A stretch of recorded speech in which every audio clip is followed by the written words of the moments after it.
Hello people, so today we will talk about iPhone camera and I would like to introduce you about the format of the photo that iPhone camera have here.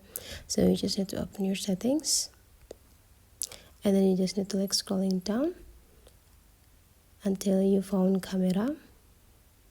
Click it and then there will be a format on the third line here, so you just need to go click it. So this format, actually the iPhone camera has these two formats, which are the high efficiency and most compatible.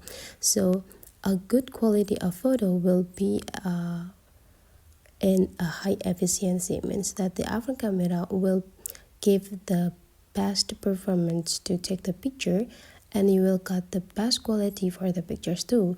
But of course, if you use this high efficiency, you will take a bigger size for your storage, so your iPhone storage will run out easily. And the second one is the most compatible.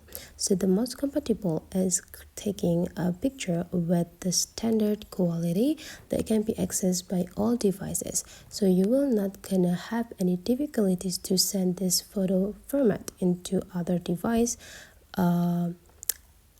or another device that is not using the same system with your iPhone. So the most compatible will take an average size of pictures, so you can save several storage or several space into your iPhone storage.